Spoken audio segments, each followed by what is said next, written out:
it do, guys? It is your boy, Leon Mookie here. And today, I start that of my new Code Geass fic. If you guys remember, the Prince's Gundams is a first step of many other, Code Geass fics I want to do with Lelouch having a sibling that actually supports him in his goals of wanting to change/destroy Britannia. Calvus is basically the first step, being a OC character after all. But now, I want to add that of other characters from anime and video games to become siblings to Lelouch after all. And you guys all voted for this one, which is not too surprising after all. And that is Izuku Midoriya, aka Deku. And this is his story. This is the Deku Prince, a My Hero Academia crossover with Code Geass. As I stated this before, this is a series I have been wanting to do for a while now. Not to mention, I have done quite a bit of rewrites for future chapters of this series. Plus, I'm going to deviate from canon so hard, it may give some of you guys some whiplash. So be prepared for that, guys. Alright, with all that said, let's get into this, shall we, guys? The Imperial Republic of Japan, a once proud and quite noble nation that valued the code of honor, respect, and loyalty. By the code of Bushido, the samurai's code, to always fight and die with honor. However, all that kinda changed when the Holy Imperial Empire of Britannia attacked. Some say the reason why is because of an important resource within Japan, a new rare metal that not only acts as that of, priceless, but also as a good way to conduct energy through as well, called securidite, was the reason on why the country was soon invaded. Not only that, it was the testing ground for Britannia's newest weapon that was finally loaded out for military use outside of just use for gladiatorial sport. It was known as nightmare frames. They were mainly used for that of duelings and for that of sport for Britannian duels, fully operated in combat now. The first model for combat was known as the Glasgow, destroying the Japanese Imperial Front Army easily, wiping out the entire front force of the Japanese army and even attacking innocents as well by attacking civilian locations. Not even necessary for military strategic battles at all. This was just a sign of power, a sign to take what they want. And after the so-called war came to an end, all that was left of Japan was Area 11, basically turning the once proud nation into that of a colony nation for Britannia, as the Japanese people were stripped of their rights and their identity as people, and just being labeled nothing but numbers. You may be asking, why tell you this? Why, you probably already know. It's quite simple. Because things change. All because of one person. One person who decided to want to change the world for the better. Not just for Japan, but for the world itself. The day is April 1st of the Imperial calendar of 2017. The newly repaired and decorated military base of Nagasaki at the dead of night, currently at 2 a.m. The current military force is quite lax, with many of Britannian soldiers just going on patrol lazily, not even caring, with a few soldiers just basically slacking off, either playing cards or looking through that of the news, with one soldier stopping at that of one news channel of that of a young with shaggy, messy green hair that's trying to look like it's slick backed, but the curls are too much, with big green emerald eyes, diamond-shaped freckles, and wearing that of regal green and white attire. Within, the boy spoke up saying, My fellow citizens of Area 11, I, Prince Izuku, me, Britannia, wish to thank you all for your continued support of the Britannian Empire. I know it's been hard for the past couple of years, especially for those of honorary Britannians who decided to join that of our beloved empire. But rest assured, even that of honorary Britannians are loyal civilians of the empire. Any persecution or discrimination will be punished to the highest degree of the law here in Area 11.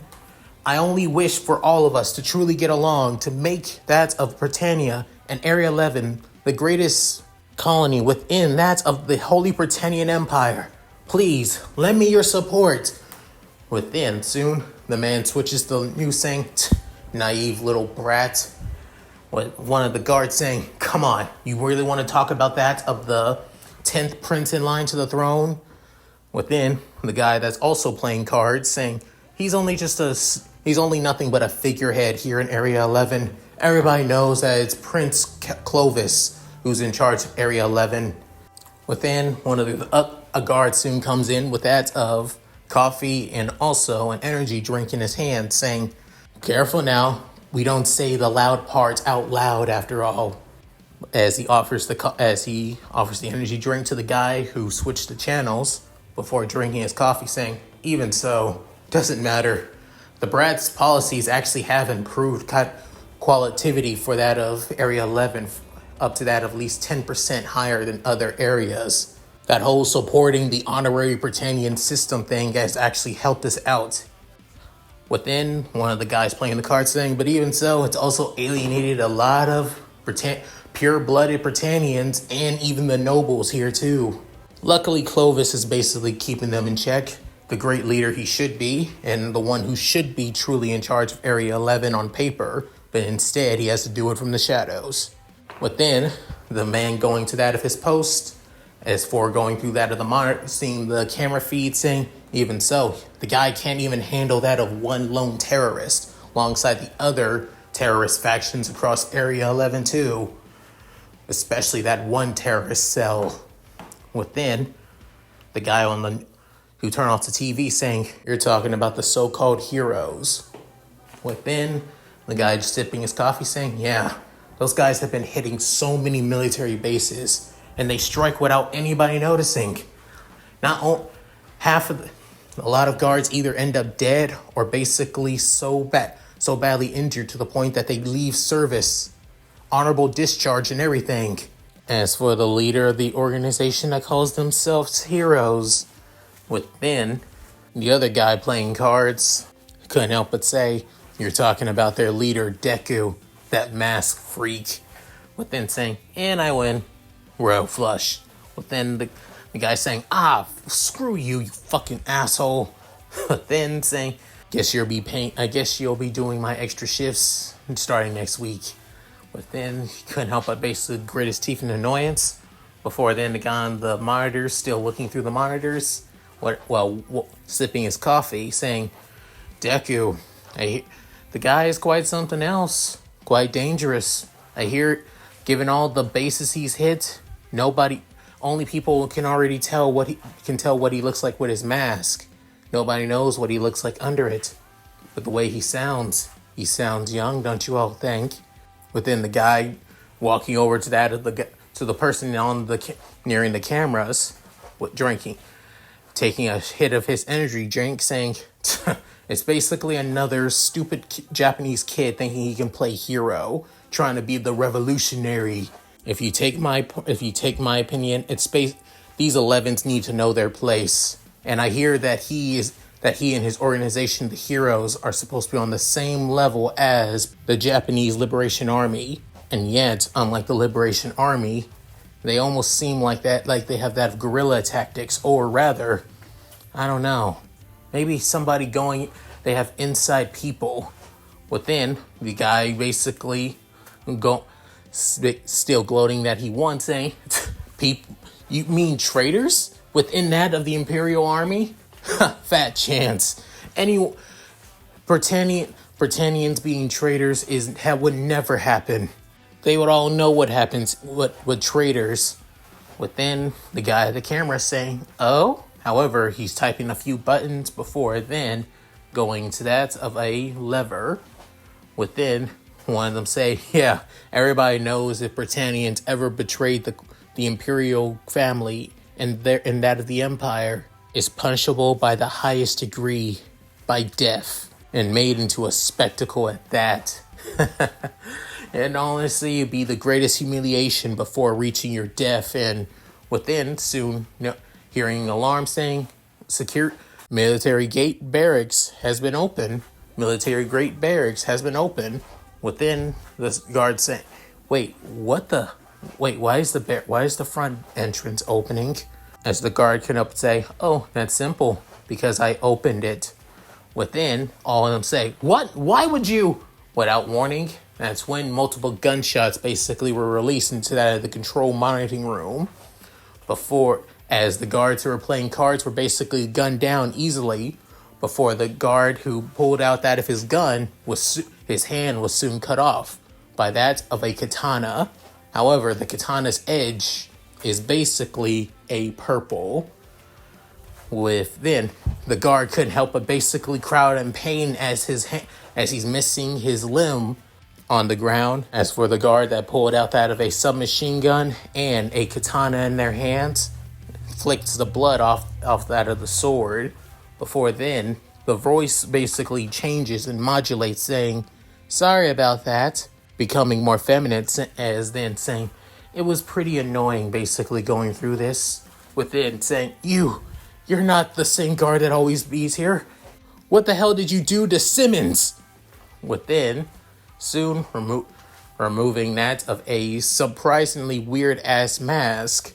Before then, showing that of their features as they look feminine Britannian, and however, you could tell that they also have a little bit of Japanese features as well, but they're pretty well hidden, to be honest.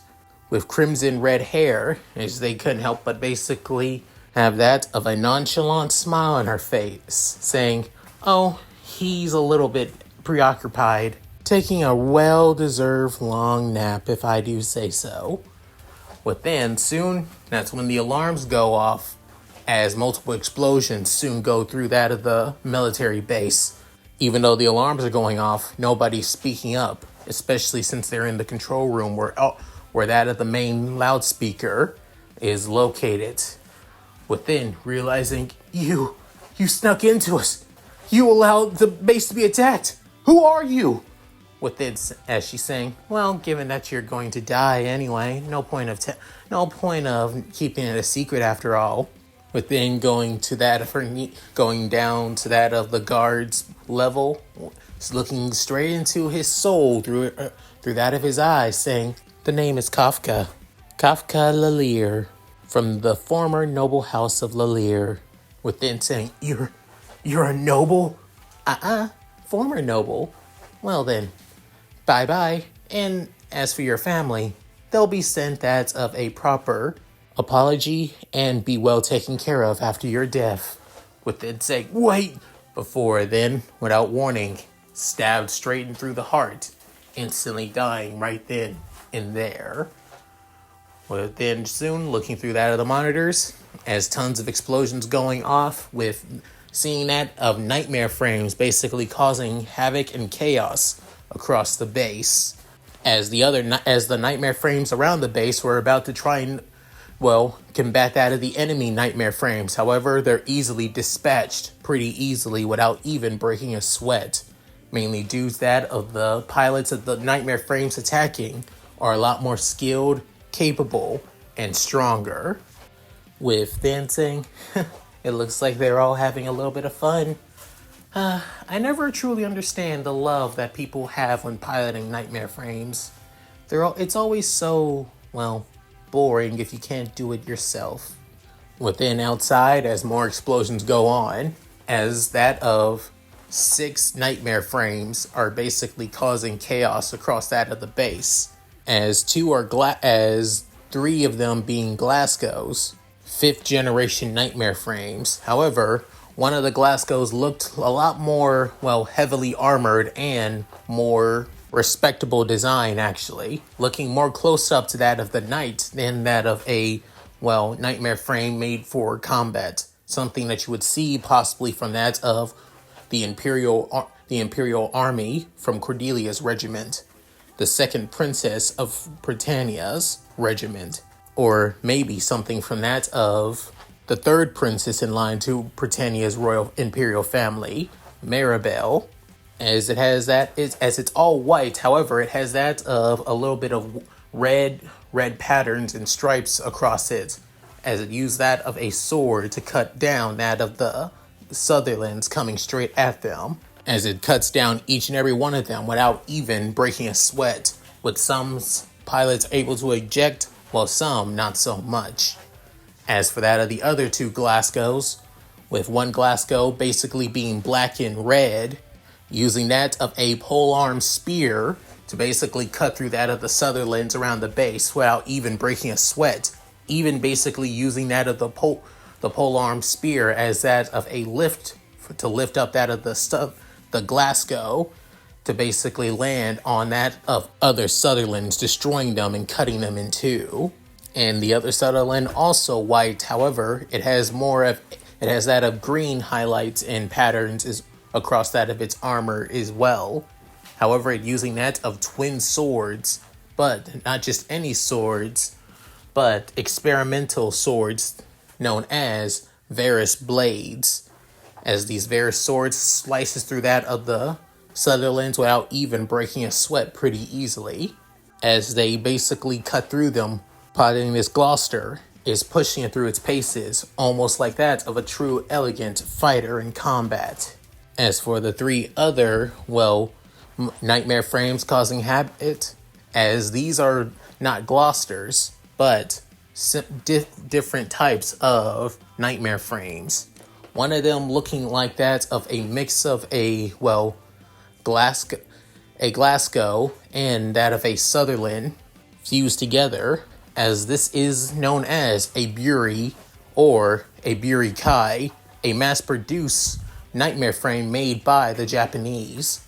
It's currently in its prototype phase, as the weapon, instead of using that of, Varus technology, it has that of a katana, but with that of sharp blades on the edges of the katana, basically turning it as it moves so fast, creating so much friction that it turns into that of a heat blade that can cut through anything and rival that of the Varus weaponry. The other being that of a unique type of nightmare frame, another 5th generation nightmare frame, but a prototype for future nightmare frames in development, as this nightmare frame is basically all white with blue and gold accents all across it, as the head also looks quite unique as well. Instead of the sensor on where that of most nightmare frames on the top of the heads are, after all, but instead the sensors seem to be in the chest, as it uses that of a single double-edged Varus blade to slice through out of the nightmare frames easily without even breaking a sweat. Not to mention, for some reason, it also has that of a Varus shield, Varus energy shield, materializing over its left forearm, blocking that of bullets from that of the Sutherlands before slicing them up once more. And last but not least is that of the last, nightmare frame causing havoc. However, it's not using any weapons unlike the others. It's basically beating them with that of its bare hands, even though it does have a, Varus rifle on that of its back, actually, as it basically punches, kicks, and basically throws that of Sutherlands everywhere, causing them to eject, many of them basically, unable to react anymore due to either their cockpit being smashed or that of the Sutherland's nightmare frames constantly taking too much damage from the beatings and dents within its body, not even bothering using that of its main weapon. Or the look of this nightmare frame is completely different, as it has the body and, the look of that of a Sutherland itself, but not the head. And also, The sensors are just like that of the other unique white nightmare frame. The sensors are in its chest, but dual sensors, as the nightmare frame's head looks more like that of a helmet of a knight, but with that of four eyes as that of the sensors. Within the person within this, should say custom-made Sutherland, giving out orders saying, have the targets been taken care of? Within, on that of the screens, that of certain people, three of them being that of all three redheads, while the other being that of one being a young man with that of long purple hair, and the other with that of spiky blonde hair, within saying, all taken care of, Your Highness. All enemies been neutralized, either been beaten to submission or dead. Within soon coming through that of the lines as well, as that being Kafka, as she's saying, hello there, Your Highness. Base has been secured. All enemies taken care of. Within saying, what about inside of the base? Don't worry, I took care of that ahead of time before coming to the main control room after all. As throughout that of the base inside of it, as many people have been strung up by that of multiple strings. Strings that are so strong that grown-ass men can't even break from. Even some of them having their necks basically, snapped by these strings as well. Within the person within the Sutherland, still not having that of a good look at their face. Within saying, Kafka, please, lives, you don't have to take every life that you see fit. Saying, oh, I know, I do it because it's necessary. But some of them will still be alive. But they may not even walk or hold things properly for a long time now. Within, the person in the Sutherland couldn't help but sigh before huffing, saying, either way, the mission is complete. The base has been secured.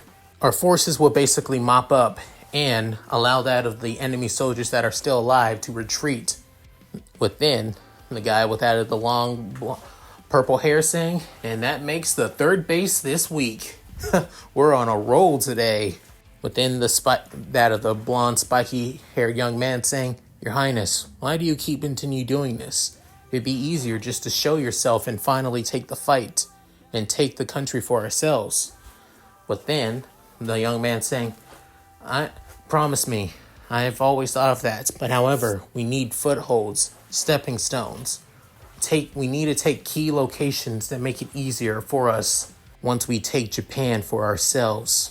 Not to mention, this is a good way to gain the trust of the people of the other faction, the other renegade factions across Japan. Weed out those who have that of good intentions, while those who do not. Luckily, we've already taken care of those without. Within, the short red-haired young woman could up say, Indeed, Your Highness. Several road factions tried to say that they were willing to join us. Instead, they wanted to basically have us under that of their heel. Unfortunately, we had to take them out and basically show their crimes to the people. Within that of the long red-haired couldn't help but say, it's really a damn shame. Over that of 5 organizations within Japan have either tried to take us under that of their heel or basically try to destroy us because they saw us as a threat. I gotta say, it's truly a shame. With the only male redhead saying, even so, they were in our way of His Highness's goals. Either they're an asset or they're a target. Simple as that. Our path is to only follow His Highness's orders. Nothing more, nothing less. The young man in the Sutherland spoke up saying, you guys are more than just that of my retainers and comrades. You're my friends. So whatever opinions you have, it matters. Don't just follow my orders if there's any other way we can help. But then, soon, that's when a Sutherland was about to rush towards that of the custom-made black and green Sutherland, saying, Die, Deku! As the Sutherland has its bladed tonfa out, about to basically strike at that of the custom-made Sutherland with that of the so-called terrorist Dekus inside. Before then, its cockpit was pierced by that of a bullet. With then completely in shock as the Sutherland basically trips itself, rolls a little bit before crashing into the wall. With then soon the man saying, "Thanks for the always covering me, Trigger." Within almost like that of a long kilometer away is that of a young woman wearing quite the revealing, leaves little to the imagination around that of her hips and legs kind of combat suit. However, she wears that of tactical armor around her chest though. And what stands out the most is that of a visor basically covering her entire face. Almost like she can barely even see anything. And that with that of her long, golden, blonde hair in a ponytail, saying, "And always here to support you whenever I can, Your Highness." And she's basically using that of a custom-made, high-caliber sniper rifle made to pierce that of Nightmare Frame's armors. Before then saying, "Gather up the information that you can, and give that of the order to that of our allies that the base is theirs." Within all them saying, "Yes, Your Highness." As then finally getting a look at that of Deku, as just as the soldier said before, as he wears that of a mask that covers his entire face and head, wearing that of a dark green spiked mask with that of the visor completely blackened over with black tint, while wearing that of a navy blue cape. That's when the Nightmare Frames soon head out. Before then seeing that of a G1 base heading close for them. As soon it opens up that of its, bay doors, allowing the Nightmare Frames to come back inside of it. And heading to that of its hangar bays. As the G1 base also lets out that of foot soldiers heading into the base as well. With that of a few soldiers that are still around retreating from the base, leaving and heading to that of the Tokyo settlement. The same as that of the G1 base also heads there as well. Speaking of the Tokyo settlement, basically the entire city of Tokyo, once the main city and bustling metropolis composed of multiple district cities, now turned into that of nothing but a shell of its former self, as all of the cities composed of Tokyo have been remodeled and remade into that of Britannia's image, while those of parts of the city still basically still have that of Japan's look, but completely and utterly ruined, destroyed, and barely recognizable to what it used to be. Only you can tell from the inside of the buildings alone. However, we're not focusing on that of the areas now known as the ghettos or that of the other cities, but instead we head to that of the Viceroy's Palace, the location on where that of the leader of Area 11 is located, mainly where Prince Izuku is located. With that of several people basically standing in front of a massive door where that of 3 people are keeping guard, with one person looking quite elegant and seeming somewhat snobbish saying, "Would you all please step aside? We have important information that we must tell that of Prince Izuku." Within a tall young man with that of blonde hair and somewhat blue highlights saying, "Out of the question. His Highness is busy and he has no time to be wasting on that of the likes of you nobles who have nothing but petty squabbling." Within, one noble saying, "Know your place, you commoner boy. This isn't some petty squabbling. This is truly important." Within, one person, as it being a young woman with a voice saying, "Really? It's that important? Wow, I guess so. Maybe you should go and tell that of Prince Clovis, since you bastards like him so much after all." Within, getting a better look at the woman, as the nobles basically glare at her, as her appearance is basically leaves little to the imagination, with that of a quite, provocative and beautiful figure actually, with a massive chest, wide hips, and long and long, thick legs. Not to mention that her hair is basically, well, spiked up in that of long tufts and ponytails, with that of a sucker in her mouth. Wearing that of a wearing a Britannian suit and tie. However, her chest does little to that. Her shirt basically does nothing to cover up that of her chest, though. Within the other saying, please, everyone, please calm down. His Highness has had that of a busy day and schedule. If you would like, we can schedule you for that of important meetings by tomorrow, and whenever time that he is free. After all, the duties of a viceroy is quite important. Within soon, one of the nobles saying, fine, we'll talk to that of His Highness later on. If you excuse us, we'll bring some of these matters to that of Prince Clovis as well. With that, they all soon walk away. However, none of them couldn't help but basically scoff, saying, the useless prince strikes again. Tell me about it. How the hell can we trust somebody who's not even a pure-blooded Britannian?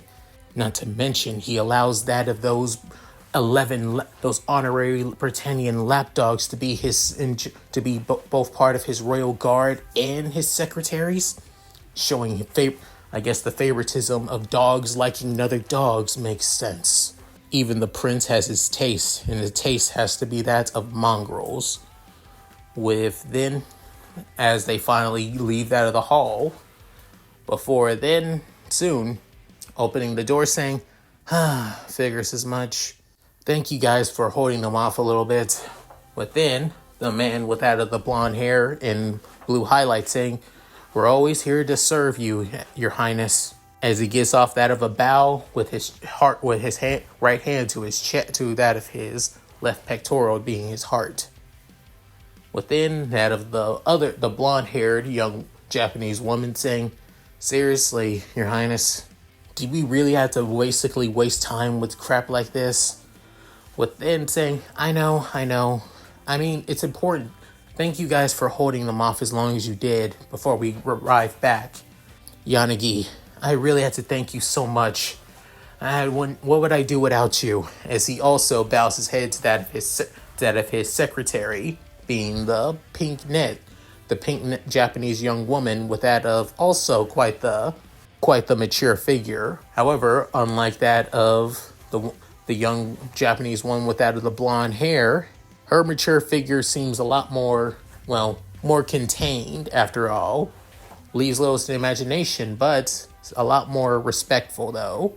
Within the girl, that's when that of the blonde-haired girl with that of the spiked tufts couldn't help but basically remove her sucker, saying, so, how was it, your highness? But then saying, come in yourself and let's talk. As they soon come into his room, however, he soon goes to that of the fireplace before then, removing that of a certain candle. Before then, the fireplace basically goes out. It shifts and morphs. Before then, opening up to that of a door.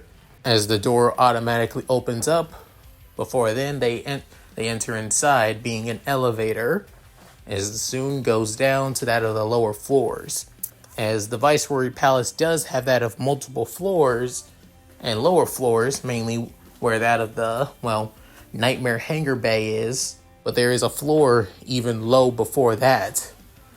With that, as this is where Izuku does his secret dealings behind that of the nobles and also his brothers back. As then, inside of this room, being that of a large meeting room, with that of multiple monitors and a few other people basically doing work as well, as a table in the center with that of everybody, being those who are at that of the battle, the same blonde-haired girl with that of the ponytail and wearing that of a blindfold and the same tactical gear, the three redheads, with two of them wearing that of Britannian military uniform, while the other is basically just wearing that of a, split middle leotard, actually, with a military jacket over her, shoulders. As for the other two wearing that of, Britannian knightly attire, one wearing black, while the other white and blue, as the other three basically take their seats. But then, going over that of the map with multiple X's crossed out and multiple check marks as well, with Izuku speaking up saying, we have taken that of the Nagasaki base. We've kept that of casualties to a minimum, thankfully, and all the forces either retreated or won't be going back into active service anytime soon. It's a shame that many of them had to die. Within, the male redhead spoke up saying, we understand your kindness and sympathy for having to kill or injure your countrymen, especially your subjects, your highness, but this is necessary. You said it was. Sacrifices had to be made for the greater good. With Izuku clenching his fist saying, I know, and I'm aware of it. I've accepted it, but that doesn't mean I have to like it. It's the reason why I try my best to disarm my opponents as much as I can. If I kill my opponents, then I do so. Then it happens. If I can't, and if my attacks don't kill, I call that a win in my books. Any way I can. But that aside, we have at least out of 3 bases under our military might control. And given that we have the information on where many of our military forces are basically located, with the main force mainly in that of the here in the settlement. So it leaves all the other forces stretched out thin. Within, the redhead with that of the short red hair saying, we should blame that of Lord Clovis. We should thank Lord Clovis for not knowing how to run a military properly. Even that of his assistant, General Bartley, is barely that of a military strategist. I must know, how did an imbecile like him even gain the title of general to begin with? Within, the pink net spoke up, adjusting our glasses, saying, due to his family reputation and due to their military background and service, he was already given the title of general, raised up in the ranks barely when he started outside of a major, leaving everybody quite dumbfounded. Long purple-haired young man, basically having his arms on the back of his head, saying, wow, talk about nepotism at its finest. And given that this is Britannia we're talking about, where social Darwinism is basically our natural motto, with then the spiky blonde-haired young man saying, Yuri, with then saying, what? You know it's true. Come on, Flynn. With then soon saying, if you say that I am a prime example of that, I will punch you. Best friend be damned. With then saying, chill, I'm joking. Somewhat. With making Flynn's eye twitch a little bit at that. With then saying, Flynn, Yuri, please, not right now. With then saying, sorry, your highness. Before then, sighing once more, saying, even so, Clovis' incompetence and relying so much on that of his military staff and even the purebloods to basically do that of the military service when many of them don't even bother is the reason on why we have multiple footholds and multiple bases currently now. With this will basically prove to Kyoto that the heroes are serious. For the past few months, Kyoto has now seen what we are truly capable of. And now, with Kyoto fully backing us and supporting us, the other resistance organizations, both big and small, will also support us too. And once we unite all of the factions under our banner, we can finally take back Japan, take back the land of the rising sun, my mother's homeland, for its rightful people. With everyone hearing this, many of them couldn't help but agree, smirk, basically roll their eyes before giving off a smile as well. Before then, Izuku raises his hand up, as all of them soon stand up, putting his fist into the air. As heroes, our duty is for the people who can't fight for themselves, who can't stand on their own 2 feet. We will stand for them and them alone. And even if they don't ask for help, we help them no matter what. That's what it means, with all of them say, to be a hero. As this would be the tale of how a prince who was basically rejected by his own country, became a hero. And that's it. Thank you guys for watching. Hope you guys enjoyed the video. Please tell me what you guys think in the comments below. Love to read them. So, what did you guys think? This is just basically how Izuku is basically seen into that of this world currently, as it's basically, well, 5 months before the events of canon of Code Geass after all. And then the next part will be basically going to the first chapter, Izuku's origins, and after that, we'll be basically diving into how he met each and every one of his personal knights who were following his path to liberate Japan and fight against Britannia. As for why he's called the Useless Prince, well, you just gotta watch until the next part. So, with all that said, if you guys like this, please like, comment, and subscribe. Hit that bell notification key to date my videos upload to the channel. Also, please check out my Discord, my gaming channel, my main channel, my other channel, my Patreon, and my Cash App. All linked in the description below. So, with all that said, this is Lelouch signing out. Later guys, hope you all take care.